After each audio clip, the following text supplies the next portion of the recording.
মাসুকের কথাগুলো শুনে হেমার ঠোঁট ধীরে ধীরে প্রসারিত হয়, হাসি ফুটে ওঠে সেখানে।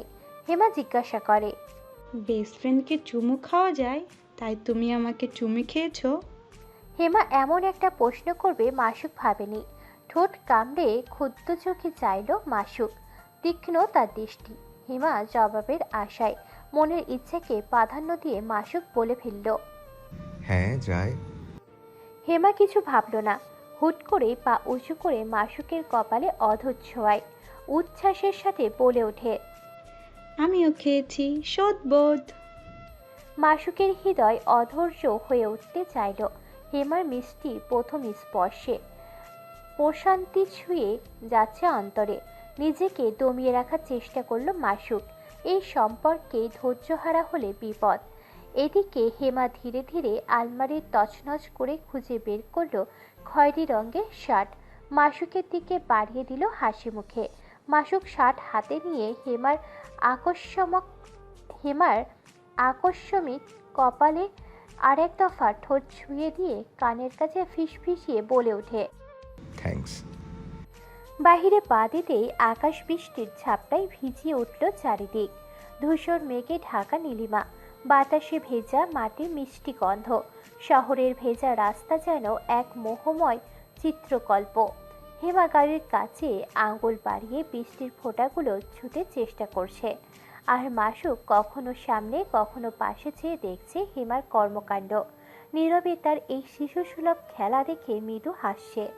এমন স্নিগ্ধ পরিবেশে তাকে নিয়ে বের হওয়া ভালো সিদ্ধান্ত ছিল। মাসুক এক হাতে স্টায়ারিং সামলে অন্য হাতে হেমার এক হাত আলতো করে ধরে বলল। বৃষ্টি কেমন? হেমা মাসুকের হাতের দিকে চাইল। ঘন লোমে ঢাকা ফর্সা হাত। পছন্দ হলো বিষয়টা তার। মাসুকের প্রশ্নের জবাবে বলল, খুব খুব সুন্দর। আর আমি? হেমা এই প্রশ্নের জবাব দিল না তৎক্ষণাৎ। মাসুকের হাত টেনে কামড় বসিয়ে দিল। আচমকা আক্রমণে গাড়ির গতি হারাচ্ছিল। মাসুক দ্রুত হাতে সামলে দেয়। অন্যদিকে হেমা খিলখিল করে হেসে ওঠে। মাসুক হতভম্ব চোখে তাকিয়ে বলল, এটা কি করলে? তোমার হাতের লোমগুলো ভালো লাগছিল, তাই কামড়ে দিয়েছি।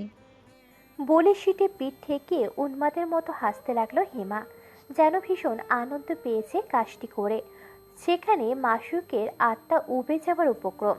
ধারালো দন্তের আক্রমণে হাতে রক্ত জমাট বেঁধে গেছে। তার চেয়ে বেশি ভয় ছিল গাড়ির নিয়ন্ত্রণ হারাবার। হতাশ গলায় মাসুক বলে ওঠে। কবে বুঝ হবে তোমার? হেমার হুট করে মনে পড়ল তার খিদে পেয়েছে। সোজা হয়ে বসল, বলল, আমার খিদে পেয়েছে, গাড়ি থামাও। বাহিরে বৃষ্টি, গাড়ি থামানো যাবে না। হেমা মাসুকের কলার টেনে ধরে বলে। আমার কথা শুনছো না তুমি মাশরুম? মাসুক বলে ওঠে। আমি তো তোমার কাছে একটা মাশরুম, আমাকে ফ্রাই করে খেয়ে ফেলো। হেমা বলল। তোমাকে কিভাবে খাবো? তুমি কি খাবার? মাসুক হাসল, বলল, বাদ দাও সব, কলার ছাড়ো, আমি দেখছি। কি দেখবে মাশরুম? নিজের কলা নিজেই ছাড়িয়ে নেয় মাসুক। অসভ্যের মতো চিন্তা ভাবনা মাথায় আসছে। নিজেকে শায়েস্তা করে চলছে আনমনে। হেমার বোধগম্যতার আড়ালে মাসুক জবাব দিল, মাশরুম ফ্রাই খাওয়াবো তোমাকে, হ্যাঁ ওয়েট। তোমাকে খেয়ে ফেললে তুমি ব্যথা পাবে না? এই মাশরুম সেই মাশরুম না, বোকামে। তাহলে কোন মাশরুম? হেমার উল্টোপাল্টা প্রশ্নের উত্তর দিতে থাকলে গাড়ি চালানো দায় হয়ে পড়বে। হেমা মাসুকের কাছ থেকে উত্তর না পেয়ে মুখ ফুলিয়ে নিল। হুট করে চোখ গেল তার হাতের দিকে। রক্ত লাল হয়ে আছে জায়গাটা। তার রাগ অভিমান নিমেষেই উধাও। হাত বুলিয়ে দিতে লাগলো আঘাতপ্রাপ্ত স্থানে। চুমু খেলো কয়েকবার, বলল, তোমার ব্যথা হচ্ছে? হ্যাঁ। আমি আর করব না। সরি বলো। Sorry mushroom. মাসুক ঘুরে তাকায়। হেমার হাত পড়ে নিল নিজের হাতের মুঠোয়। সীমিত হাসি সহিত সম্মান্য মাথা ঝুঁকিয়ে আসে। শীতল স্বরে বলে ওঠে, and I love you. Mushroom আমাকে আই লাভ ইউ বলেছে, আমি কিন্তু আই লাভ ইউ এর মানে জানি। ও আমার বর, স্বামী। হুম, আর কি যেন ভুলে গেছি। ও আমাকে ভালোবাসে, তোমাকে ভালোবাসে না, শুনেছ অসভ্য মেয়ে? ও আমাকে চুমু। মাসুকের হৃদযন্ত্র আর একটু হলে বন্ধ হয়ে যেত। ভরা মজলিসে তার মান ইজ্জত ধূলিসাৎ করেছে এই মেয়ে। চিৎকার করে থামিয়ে দিতে বলে। হেবা, তুমি ঘরে যাও, আমি আসছি। বসার ঘরে উপস্থিত বাবা মা ভাই ভাবি এবং রাইমা। বাবা মা মাথা নামিয়ে রেখেছে। মৃদুল অন্যদিকে মনোযোগী হওয়ার চেষ্টা করলো। রিমি এবং রাইমা রীতিমতো হা হয়ে চেয়ে আছে। হেমা নাছর বান্দা, কথা শেষ না করে যাবে না। জেদি কণ্ঠে বলে উঠল, তুমি চুপ থাকো মাশরুম, বেশি বেশি বুঝো শুধু। তুমি না বলেছিলে ওই অসভ্য মেয়ে আমাদের একসাথে দেখলে হিংসে করবে? দেখো দেখো, ওর মুখটা কেমন বানরের মতন হয়ে গেছে। মাসুক যেন স্থির থেকে দিশাহারা হয়ে গেল। কি বলছে কি এ মেয়ে? মাসুক হেমার কাছে এসে দাঁড়ায়। হাত টেনে ঘরে নিয়ে যাওয়ার উদ্দেশ্যে বলে, প্লিজ হেমা, চুপ থাকো।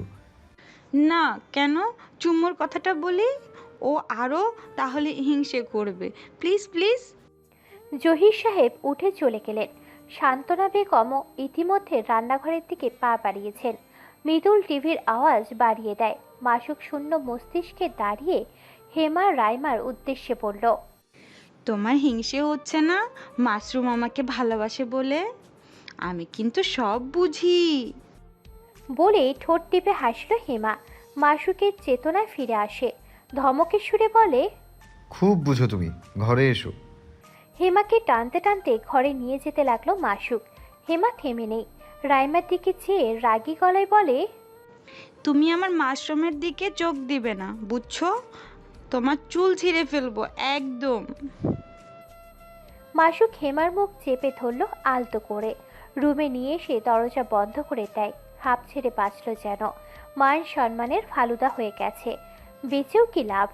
অন্যদিকে রিমা মৃদুলের উদ্দেশ্যে ঠেস মেরে পড়ল, তোমার ভাই পাগলের প্রেমে পাগল হয়েছে। মৃদুল কথাটার গুরুত্ব দিল না। কাজ থেকে ফিরে এসব খ্যান খ্যান শুনতে ভালো লাগছে না। হেমাকে ঘরে এনে বিছানায় বসিয়ে দিল মাসুক। কোমরে হাত রেখে তুখোর দৃষ্টিতে তাকিয়ে আছে হেমার দিকে। হেমার ভনিতাহীন অবোধ মুখ। কি হয়েছে সে জানে না। এইভাবে দুজন দুজনের দিকে চেয়ে হুট করে হেমা উঠে দাঁড়ালো। মাসুককে শাসিয়ে বলতে লাগলো, তুমি আমার কথা শেষ করতে দিলে না কেন? তুমি আমার মান সম্মান রাখলে না হেমা। হেমা জিজ্ঞাসা করলো, মান সম্মান এরা আবার কারা? মান সম্মান কারা? হেমা মাঝে মধ্যে এমন প্রশ্ন করে বসে যার উত্তর মাসুকের অজানা। অদ্ভুত কাজ কারবার। মাসুক গম্ভীর স্বরে জবাব দেয়। এরা আমার চাচা মামা। হেমা আরো অবাক হয়। মাসুকের শার্ট কিছুটা ভিজে গেছে। শার্টের বোতাম খুলতে খুলতে হেমার সামনে এসে দাঁড়ায়। বলে, তুমি আমাকে চুমে খেয়েছো, আমি সবাইকে বলতে পারলাম না মাশরুম, আমার রাগ হচ্ছে। এসব বাইরে বলতে নেই। আমি বলবো। মাসুক হাত জোর করলো। বলল, না প্লিজ, এসব লজ্জার কথা তুমি কাউকে বলবে না আর। হেমা মাসুকের গলা পেঁচিয়ে ধরল। বলল, আবার চুমু খাও, তাহলে বলবো না। হেমা গাল এগিয়ে দিল। মাসুক অবাক হয়ে চেয়ে আছে হেমার দুষ্টু মুখের দিকে। তার কাছে নিতান্তই খেলা এসব। আর মাসুকের অনুভূতি? তার আবদার ফেলল না, পাশাপাশি নিজের অনুভূতিকে হাওয়ায় ভাসালো। খুশি? এবার ছাড়ো, আমি ফ্রেশ হয়ে আসছি। হেমা সরে গেল। আঙুলে গুনতে গুনতে বলল, তুমি আমাকে একবার, দুবার, আর তিনবার চুমু খেয়েছো। একবার কপালে, একবার গালে, আবার গালে। আমি তোমার কাছে একবার চেয়েছি। হিসাব শুনে মাসুক মাথা চুলকে বলে, গুনে রেখেছো? তোমার মনে রাখার শক্তি বৃদ্ধি পাচ্ছে। হুম, কিন্তু তুমি আমার চেয়ে এগিয়ে গেছো। মাসুক ঘরের কাপড় হাতে নেয়। গলায় টাওয়াল ঝুলিয়ে হেমার চুলগুলো হাতের সাহায্যে এলোমেলো করে দিয়ে বলল, ফ্রেশ হয়ে আসছি, হিসাব সমান সমান করে দিও কেমন? 3 দিনের কঠোর পরিশ্রম শেষে শান্তনু একটি দৃঢ় কুলু হাতে পেল। ঋণদাতা জব্বার সাহেব নন, তারই পুরনো এক বন্ধু, যিনি 10 লাখ টাকা ঋণ দিয়েছিলেন খায়রুল সরোয়ারকে। জব্বার সাহেব এবং হেমার বাবা পরিচয় বহুত দিনের পুরনো ও গভীর। এর পাশাপাশি আরেকটি নাটকের অবতারণা করা হয় আসামি এবং তার পরিবারকে। প্রাথমিকভাবে জানানো হয়েছে যে তাদের সাজা মুকুব করা হয়েছে, যা মূলত একটি ভ্রান্তি ছড়ানোর কৌশল মাত্র।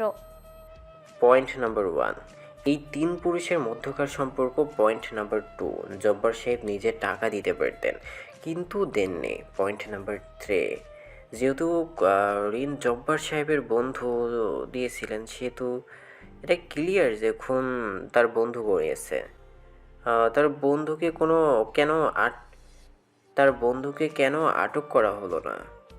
হোয়াইট বোর্ডে কালো মার্কারের সাহায্যে লিখে যাচ্ছে শান্তনু। জট খুলতে গিয়ে আরও জট লেগে যাচ্ছে। আরও একজন এসে হাজির, জব্বার সাহেবের বন্ধু। মাসুকের চেয়ারে হেলান দিয়ে বসে, তর্জনী আঙুল ঠেকে ঠোঁটের উপর রেখে ভাবুক ভঙ্গিতে। শান্তনু জিজ্ঞাসা ছুড়ল, শুনছিস? ঘোর কেটে এবার মাসুক বলে, ওই লোক কোথায় এখন? লাপাত্তা। মাসুক নির্লিপ্ত মনোযোগভাবে মাথা দোলায়, বলে, সে গায়েব হয়ে যাওয়ার আগে জব্বার সাহেব আর তার বন্ধুর সম্পর্ক কেমন ছিল? শান্তনু ঝটপট বলে ওঠে, ভালো কথা বলছিস। তাদের সম্পর্কে বন্ধু থেকে শত্রু হয়ে উঠেছিল। আচ্ছা, এখানে ফরিদা বেগমের কি রোল? সেটাই তো বুঝতে পারছি না। অলরেডি মাসুক শান্তনুর উদ্দেশ্যে প্রশ্ন করল। খুঁজতে পারবি তো সেই লোককে? শান্তনু চেয়ারে এসে আয়েস করে বসল, মাসুকের দিকে চেয়ে বলল, মানুষ লাগিয়ে দিয়েছে। তাদের সময় দিয়েছি 72 ঘন্টা, দেখি কি ফলাফল আসে। হুম। আর আসামিদের ছাড়া পাওয়ার নিউজে তাদের আর তাদের পরিবারের কি প্রতিক্রিয়া সেটিও দেখবার বিষয়। ওসব আমি দেখে নিব মাসুক। তুই বল, হেমার কি অবস্থা? ওর কিছু মনে পড়ে? মাসুকের মুখে ভর করেছে গভীর হতাশা। সেই চিরচেনা হেয়ালি ভরা চপল ভাবতে যেন কোথাও হারিয়ে গেছে। যে মানুষ সবসময় ঝড়ো বাতাসের মতো উড়ে বেড়ায়, সে আজ দুশ্চিন্তার ভারে নুয়ে পড়েছে। শান্তনু জানে কিছু বলে লাভ নেই। মাসুক কখনোই অন্যের সহানুভূতিতে গ্রহণ করবে না। শান্তি সে শান্তি পায় না এইসবে। নিজের যন্ত্রণায় উত্তর খুঁজে না পেলে তাকে কোনোভাবেই প্রবোধ দেওয়া যায় না। তুই দুশ্চিন্তাগ্রস্ত। আমি যদি এখন মোটিভেশন দিই, তুই সেটাও নিবি না। কেন আমার সমস্যার সমাধান অন্য কেউ দেবে? কেন আমাকে সহানুভূতি প্রদান করবে? আমার মস্তিষ্ক এসব মেনে নিতে চায় না। আমার মন এবং মস্তিষ্ক নিজের মতো চলতে স্বাচ্ছন্দ্য বোধ করে। কারণ তুই ঘাটতেরা, একঘরে ঘর কোনো। আমি যদি এসবে শান্তি পাই তাহলে ক্ষতি কিসে? তুই তো এখন একা না, হেমা আছে তোর কাছে। আমি হেমাকে সম্পূর্ণ আমার করে মেনে নিয়েছি। তার আশেপাশে আমি শান্তি পাই। সে অবুঝ, কিন্তু অনেক বুঝ তার। দুটো একসাথে হয় কি করে? ও সাধারণ পরিস্থিতি বুঝতে অক্ষম, কিন্তু ওর মধ্যে মায়ার অনুভূতি প্রখর। ও আমার, শুধু আমার রাগ বুঝে, আমার কষ্ট বুঝে। আমাতেই মগ্ন হেমা, আর তার এই মায়ার চাদরে আমি জড়িয়ে গেছি। মাসুকের ঠোঁটে এক চিলতে হাসি ফোটে, জবাব দেয়, কি জানি, কিন্তু আমি বিশ্বাসী হেমা সম্পূর্ণ সুস্থ হয়ে যাবে। নেক্সট প্ল্যান কি ওকে নিয়ে? তোদের ডক্টরদের থেরাপিটার আমি বুঝি না, সহজ বাংলায় বল। মাসুক হেমার ফাইলগুলো একত্রিত করতে করতে বলে উঠল, একটু ভয়ে আছি। আগামীকাল ওর এমআরআই করাবো। হেমা ওই বিশাল এমআরআই মেশিনের সামনে গিয়ে কেমন রিয়াক্ট করবে? শান্তনু আশ্চর্য হয়ে প্রশ্ন করল, এমআরআই কিন্তু কেন? হ্যাঁ, দরকার। মস্তিষ্কের কোনো অংশ ক্ষতিগ্রস্ত হচ্ছে অথবা হয়েছে কিনা, কোনো পরিবর্তন এসেছে কিনা, সেটা জানার জন্য আপাতত একটা এমআরআই প্রয়োজন। সকাল 8টা থেকে শুরু হয় এক অমানসিক ধকল। বিকেল 4টায় শেষ হয় অসংখ্য মানসিকভাবে অসুস্থ মানুষদের সাথে মাসুকের কঠিন দিন। বাড়িতে ফিরে নতুন দায়িত্বে তার অপেক্ষায়। আজকের পরনে আছে আসমানি রঙের শার্ট ও কালো প্যান্ট, তবে আয়নায় নিজেকে দেখার ফুরসত নেই। বাড়ির দরজায় এসে ব্যাগটি শক্ত করে চেপে ধরল। এক দীর্ঘ নিঃশ্বাস নিয়ে কলিং বেলটাতে আঙুল রাখে। শান্তনা বেগম দরজা খুললেন। আজকাল মায়ের মুখ বিরস থাকে। মাসুক বোঝে। মায়ের দিকে চেয়ে হাসি দেওয়ার সাথে সাথে শব্দ শুনতে পেল। হেমা সবাই বসে বারংবার বলছে, মাশরুম আমার স্বামী, মাশরুম আমার বর, মাশরুম আমার আর আর অর্ধাঙ্গ। মাসুকের চোখ জোড়া গোল গোল হয়ে যায়, কপালে তীক্ষ্ণ ভাঁজ। এ আবার কোন নতুন জ্বালা! মায়ের চোখে চোখ রাখতে পারল না। শান্তনা বেগম বললেন, তসবির মতো জপে যাচ্ছে সকাল থেকে। রাইমা চলে যাচ্ছিল, তার হাত টেনে কানের কাছে গিয়ে জোরে চিৎকার করে এসব বলেছে। মাসুক সর্বপ্রথম প্রশ্ন করল, ওই মেয়ে চলে গেছে? হ্যাঁ। এসেছিল কি সার্কাস দেখতে না দেখাতে? রাগান্বিত দৃষ্টিতে চাইলেন শান্তনা বেগম। মাসুকের চোখ নিচে নেমে যায়। শান্তনা বেগম বললেন, আজ নার্স আসলো না কেন? মাসুক শার্টের মোড়ানো হাতটা ঠিক করতে করতে হেমার দিকে তাকিয়ে বলে, না করেছি। কেন? আচ্ছা মা, আজ হেমা কেন এমন পাগলামো করেছে যেটাই মনে হয়েছে যে ও তোমাদের জন্য আতঙ্কের কারণ? শান্তনা বেগম সাবলীল সুরে জবাব দিলেন, না তো। ওর নার্স আর আসবে না তাহলে? শান্তনা বেগম কোনো প্রশ্ন করার আগে মাসুক হেমার দিকে এগিয়ে গেল। এখনও সে পা দুলিয়ে জপে যাচ্ছে। এতটাই মগ্ন যে মাসুক এসে তার পাশে বসেছে সেখানে তার খেয়াল নেই। মাসুক চাইল তার দিকে, বলল, শেষ? হুট করেই পুরুষালী কণ্ঠস্বরে চমকে ওঠে হেমা। ঘুরে তাকিয়ে বিশাল হাসি ফুটে ওঠে, বলে, আরে মাশরুম, তুমি এসেছো? জানো, আজ আমি ওই অসভ্য মেয়েকে ভাগিয়ে দিয়েছি। ও আমাকে হিংসা করে, আমিও করি একটু একটু। মাসুকের কথা বাড়াতে ইচ্ছে করছে না, মাথা ধরেছে। ভুরুদয় উঁচু করে বলল। হেমা কিছুটা বিস্মিত হয়, ঘাড় ঘুরিয়ে দেখল ডাইনিং টেবিলে একটা খুব ছোট্ট কাজ। হেমার মনে হলো সে পারবে। চট করে উঠে কদম বাড়ায় সেখানে। ঠোঁট কামড়ে খুব যত্ন সহকারে পানি নিয়ে মাসুকের কাছে এসে তার দিকে দিল। মাসুক তাকে অ্যাপ্রিসিয়েট করে বলল, থ্যাংক ইউ হেমা। তোমাকে একটা টাস্ক দিচ্ছি, প্রতিদিন আমি ফেরার পর আমাকে পানি এনে দেবে, ঠিক আছে? কেন? কারণ হচ্ছে বাহির থেকে ফিরে আমরা ক্লান্ত থাকি। তোমার ক্লান্ত লাগে না? তুমি যখন বাহির থেকে আসবে আমি তোমাকে পানি এনে দেবো, আমি ফিরলে তুমি এনে দেবে, ওকে? হেমা হাসি মুখে জবাব দেয়। ওকে। মাসুক উঠে দাঁড়ালো, ব্যাগ হাতে নিয়ে ঘরের দিকে যাওয়ার পূর্বেই বলল, আমাকে এক গ্লাস পানি এনে দেবে? আজ তোমাকে কফি বানানো শেখাবো। তুমি এখানে বসো, একদম চুপচাপ বসবে, কোনো কথা নয়, আমি ফ্রেশ হয়ে আসছি। হেমা আবার ধপ করে বসে পড়ে সোফায়। শান্তনা বেগম কাঁথা সেলাই করছেন। মৃদুলের ঘর আলো করে খুব শীঘ্রই আসছে এক নতুন মেহমান। এখন থেকেই হবু দাদির সমস্ত কাজকর্ম শুরু। হেমা দেখছে বসে। আবারও বুলি জপতে শুরু করলে নিজের মুখ নিজে চেপে ধরে। মাসুক তাকে চুপ থাকতে বলেছে, কিন্তু তার পেটে যে ফেটে যাচ্ছে। শান্তনু বেগম কি করছেন সেটা না জানলে তার ভালো লাগবে না। ঘন ঘন নিঃশ্বাস ফেলে প্রশ্ন করেই ফেলল হেমা। তুমি কি করছো নতুন মা? কোনোটি হলেন না শান্তনা বেগম, বললেন, আমাদের বাড়িতে একটা নতুন বাবু আসবে, তার জন্য খাতা সেলাই করছি।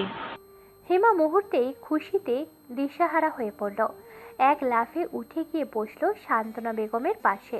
হাত দিয়ে ছোট্ট আকৃতি দেখিয়ে বলল, বাবুটা কি এতটুকু হবে?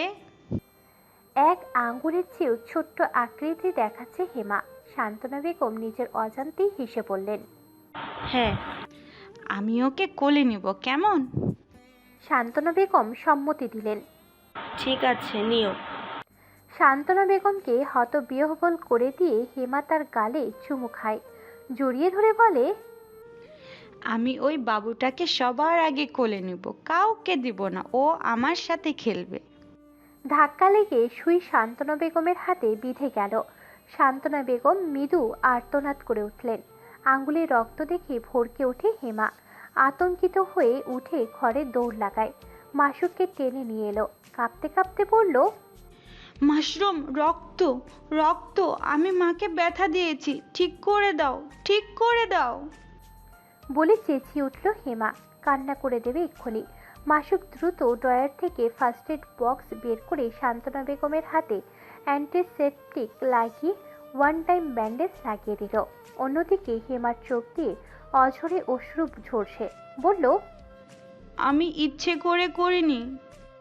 শান্তনা বেগমের মমতাবোধ জাগ্রত হলো যেন। মাসুককে চমকে দিয়ে উঠে গিয়ে জড়িয়ে ধরলেন হেমাকে, বললেন, আমি ব্যথা পাইনি, তুমি কান্না থামাও, কিছুই করনি তুমি। বিস্ময়ের সাথে এই সুন্দর দৃশ্য চোখে ধারণ করলো মাসুক। আড়ালে মৃদু হাসল। হেমা শুধু তার জন্যই নয়, তার আশেপাশের সবার জন্যই মায়া জাগ্রত হয়েছে। পূর্বের কিছু আঘাতের ফলে সব নতুনভাবে তার জীবন সাজাচ্ছে। হেমা, এসো, আমরা সবার জন্য কফি বানাই। মায়ের কিছুই হয়নি। হেমার হাত ধরে কিচেনে নিয়ে এলো মাসুক।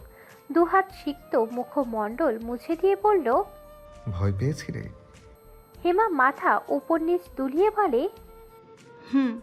তুমি সাহসী মেয়ে, একেবারে ভয় পাবে না। এসো কফি বানাই। পুরনো ঘরোয়া পদ্ধতিতে কফি তৈরি হচ্ছে। দুধের সাথে 3 চামচ কফি মিশিয়ে সামান্য একটু চিনি যোগ করলো মাসুক। চুলোর আঁচ একেবারে কমিয়ে দিল। ধীরে ধীরে এর স্বাদ আরো ভালো হবে। হেমা কোথা থেকে যেন একটি চামচ এনে বলল, আমিও বানাবো, সরো। হাত পুড়ে যাবে। হেমা মানতে নারাজ। মাসুক হেমার হাতে কিচেন গ্লাভস পরিয়ে দেয়। কফি চামচ দিয়ে নাড়াচাড়া করবে, এটাই তার ইচ্ছে। হেমা কাজে লেগে পড়ে খুব মনোযোগের সহিত। পিছন থেকে একজোড়া পুরুষারের হাতের আবদ্ধ হয়ে যায় হেমার দেহ। কানের কাছে উষ্ণ নিঃশ্বাস ঝরে কপালে ওষ্ঠ নরম ছোঁয়া অনুভব করল। মাসুক কাঁধের মুখ ঠেকিয়ে বলল, গত রাতে হিসেব বরাবর না করেই ঘুমিয়ে গিয়েছিলে। আজ আমি তোমার থেকে আরো এগিয়ে গেলাম। হিসাবটা কবে সমান করছো?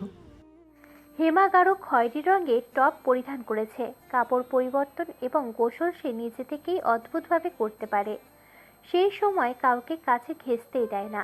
লজ্জা লাগে তার, অস্বস্তি হয়, সে নিজেই জানিয়েছে। কিন্তু দরজার বাইরে দাঁড়িয়ে তাকে ইনস্ট্রাকশন দিতে হয়, দাঁড়িয়ে থাকতে হয় তার জন্য। সাদা স্কার্ফটি গলায় পেঁচানোর চেষ্টা করছে হেমা। মাসুক নিজেই স্কার্ফটি ঠিক করে দিল। সাথে ইউটিউব দেখে দেখে চুলের বেনি বাঁধার চেষ্টা করছে। নিখুঁত না হলেও বেশ মানানসই লাগছে। মাসুক হেমাকে পুতুলের মতো ঘুরিয়ে সামনের চুলগুলো ঠিক করছিল। মাঝে মাঝে তার ইচ্ছে করে হেমাকে পুতুল বলে ডাকতে, কিন্তু কেমন যেন সংকোচ বোধ হয়। সে কিছুতেই পারে না। হেমা আকস্মিক প্রশ্ন করে তার আদুরে কণ্ঠে, আমাকে তুমি খুব খুব ভালোবাসো, তাই না? তাই আমার সব কাজ করে দাও, আমার সাথে থাকো। মাসুক হেমার নরম হাতকে স্থান দিল তার বক্ষে। প্রগড় দৃষ্টির সহিত বলল, বাসি, তোমার পূর্বেও একজন আসতে চেয়েছিল, তুমি আসবে বলে সে চলে গেছে। হেমা হাত সরায়, চোখ বোলায় মাসুকের মুখে। চোখে চশমা, গালে দাড়ি, সবসময় ফিটফাট অবস্থায় বের হয় এই সময়। হয়তো স্নিগ্ধতার অর্থ হেমা জানে না, কিন্তু তার নয়ন জোড়ায়। মাসুকের গাল টেনে দিয়ে বলল, আমিও কিন্তু ভালোবাসি, হ্যাঁ। তোমার সাথে থাকলে আমার ভয় করে না, জানো? মাসুক আগ্রহী হয়ে জানতে চাইল, হ্যাঁ, আর কেমন অনুভূতি হয়? তুমি আমাকে জড়িয়ে ধরলে আর চুমু খেলে আমার সুরসুরি লাগে। সরল বাক্যে মুখ ঘুরিয়ে খানিক হাসল মাসুক। সুরসুরি অনুভব করে। নিজের অনুভূতিকে এই একটা নামে বিশ্লেষণ করে পেয়েছে, সেটাই অনেক। মাসুক বিছানা থেকে উঠে দাঁড়িয়ে অ্যাপ্রন গায়ে দিল। আরও মুগ্ধতা ছড়ালো হেমা নেত্রে। সেও ঠোঁট কামড়ে হাসি মুখে দাঁড়ায়। কোথায় যাচ্ছি জানো? কোথায়? তোমাকে আমার আরেকটা বাড়িতে নিয়ে যাচ্ছি, আমার সেকেন্ড হোম। সেখানে তোমাকে নিয়ে একটা গেম খেলবো, খেলবে তুমি? হেমা মাথা উপর নিচ তুলিয়ে সম্মতি দেয়। হ্যাঁ হ্যাঁ, খেলবো। হেমাকে বুঝিয়েছে, কিন্তু আকস্মিক হাসিটা উধাও হয়ে গেল। এমআরআই মেশিন যে কোনো সাধারণ মানুষের জন্য ভয়ানক দানবীয় একটি যন্ত্র। হেমা কিভাবে রিয়্যাক্ট করবে কে জানে। হেমা এক হাতে অ্যালবামটা ধরে আর এক হাতে মাসুকের উষ্ণ স্পর্শ আঁকড়ে আছে। মাসুককে বারবার দৃষ্টি ঘুরিয়ে দিচ্ছে। কি অপূর্ব লাগছে তাকে সাদা অ্যাপ্রনে। প্রশংসা করার ভাষা হারিয়ে ফেলেছে যেন। মুখ ফুটে কিছুই বলতে পারছে না। গাড়িতে বসে অ্যালবাম খুলে বাবা মায়ের ছবি হাত বুলিয়ে ফিসফিসিয়ে বলে, বাবা, মা, মাশরুম আমাকে ভালোবাসে। এই ভালোবাসা যেন হেমার মস্তিষ্কের প্রতিটা কোষে কেটে গেছে। তার একমাত্র প্রার্থী সাধনা, যা মাসুকের কাছ থেকে পূর্ণ মাত্রায় পেয়ে সে আজ দিশেহারা। হেমা পুনরায় বলল, মাশরুম একটা ডাক্তার, বুঝলে? ও অনেক সুন্দর দেখতে। রোদে তীব্র কিরণ গাড়ির কাজ ভেদ করে এসে হেমার উজ্জ্বল মুখকে আলোকিত করল। মাসুকে তা সহ্য হলো না, দ্রুতই আউটসাইড নামিয়ে দিল। আলতো করে হেমার গালে আঙুল ছুঁয়ে দিল। হেমা কেঁপে উঠল ক্ষণিকের জন্য। মাসুক প্রশ্ন করে, তা তোমার বাবা মা কি বলল? আমাকে কি পছন্দ হয়েছে তাদের?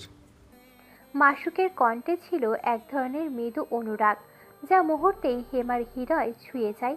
হেমা মাসুকের শার্ট টেনে কাছে নিয়ে এসে কানে কানে বলে, বাবা মা আমাকে সিক্রেট বলেছে গত রাতে, জানো? মাসুকও হেমার ফিসফিসানি নকল করে ধীরে কণ্ঠে বলল, কি সিক্রেট আমাকে বলো। বলেছে কি তোমার সাথে থাকতে না হয় ওই খারাপ লোকগুলো আমাকে ধরে নিয়ে যাবে, মেরে ফেলবে। তোমাকে অনেক অনেক ভালো বলেছে আমার স্বপ্নে এসে, বলেছে তুমি অনেক কিউট। মাসুক হেসে সোজা হয়ে বসে, বলে, ওই খারাপ লোকগুলো আর কখনো আসবে না। তাদের আমি জেলে রেখে এসেছি। যদি আবার আসতে চায় ওদের আচ্ছা মতো লাঠিপেটা করব, ওকে? হেমা জল জল চোখে চেয়ে বলে, আমিও করব।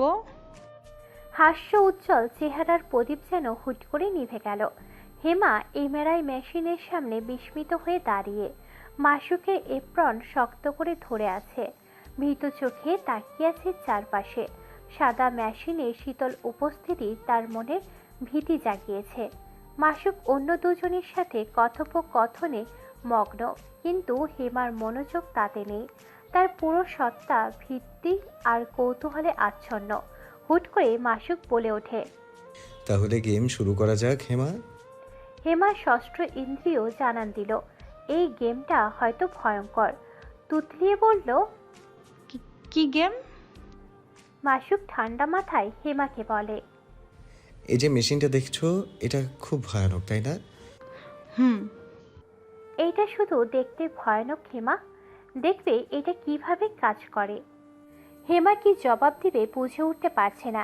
এক মন চাইছে দেখুক কিভাবে কাজ করে, আর এক মন তাড়না দিচ্ছে, ভয় ভয় অনুভূতি কাজ করছে। হুট করে মাসুক হেমার কাছ থেকে সরে গিয়ে শুয়ে পড়ল। মেশিন অন করা হয় কয়েক সেকেন্ডের মাধ্যমে। হেমা অবিচল চেয়ে রইল, চোখ বুজে আছে মাসুক। হুট করেই মেশিন চলতে শুরু করে। মাসুকের দেহ কিছুটা ভিতরের দিকে চলে গেল। হেমা দৌড়ে আসে, মাসুকের পা টেনে হন্তদন্ত ভঙ্গিতে বলতে লাগলো, আমার মাশরুমকে ছেড়ে দাও, ওকে কোথায় নিয়ে যাচ্ছ? ওকে বের করো। পরিস্থিতি আরও যেন বেগতিক হলো। মাসুক ভেবেছিল হেমার জন্য সহজ হবে। মাসুককে সুস্থ স্বাভাবিক দেখে সেও সাহস পাবে। হলো উল্টো। মাসুককে বাহিরে বের করে আনা হলো। হেমা তড়িৎ গতিতে এসে লেপ্টে যায় তার বুকে, বলে, চলো এখান থেকে, এই জায়গা ভালো না। মাসুক কিছুটা কঠোর হয়ে বলল, এটা ভালো জায়গা। এই মেশিন তোমাকে আঘাত দেবে না। আমি যেভাবে শুয়েছি তুমিও সেভাবেই শুবে। হেমা জবাব দিল, না না না।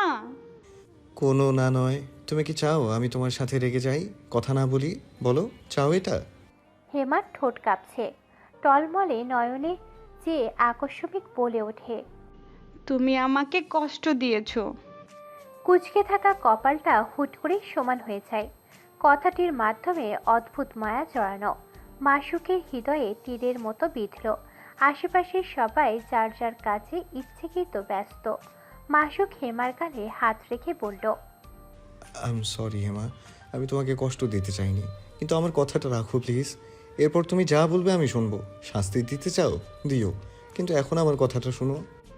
আমার ভয় করে। কিচ্ছু হবে না, আই প্রমিস। তুমি শুধু চোখ বন্ধ করে শুয়ে থাকবে, দেখবে কাজ শেষ, ম্যাজিকের মতো। আমি 1 থেকে 10 গুনবো। হেমা বলল। আমি গুনবো? মাসুক হাসল এবারে, বলল, আচ্ছা তুমি গুনবে, রেডি তাহলে? হেমা আবার শঙ্কিত গলায় প্রশ্ন করে, আমাকে যদি ব্যথা দেয়? ব্যথা দিলে আমি এই মেশিন ভেঙে ফেলবো। তুমি সাহসী মেয়ে, শুয়ে পড়ো, আমি আছি তো। হেমার শরীরে এরকম কম্পন স্পষ্ট, তবুও এক অদ্ভুত সাহসে ভর করে সে শুয়ে পড়ল। একবার মাসুকের দিকে তাকালো, তার চোখে ভরসার প্রতিচ্ছবি ফুটে উঠেছে। মাসুকই তার একমাত্র ভরসা। কে জানে কতদিন এই ভরসার হাতের অপেক্ষায় হেমা তৃষ্ণার্ত থেকেছে। মায়ের চেয়ে মাসির দরদ বেশি, এই প্রবাদের যথার্থ প্রমাণ হলো রিমার মায়ের অসহায় আহাজারি। ছোট্ট মেয়েকে বোনের বাড়ি পাঠিয়েছেন কিছুদিন আগে, আবারও তাকে নিয়ে হাজির হলেন বড় মেয়েকে দেখার নাম করে। সান্ত্বনা বেগমের সামনে বসে নানান উপদেশ দিচ্ছেন, যেন তার চিন্তার ভার ভাগ করে নেওয়ার জন্যই এসেছেন। তিনি বললেন, বিয়ে শাদীর ধর্মীয় আর সামাজিক রীতি অনেক কিছুই বুঝার আর শুনবার আছে। পাগল মেয়ে কি সংসার করতে পারে আপা? সংসারের কি বোঝে ওরা? বাচ্চা কাচ্চাও তো জন্ম দিতে পারবে না।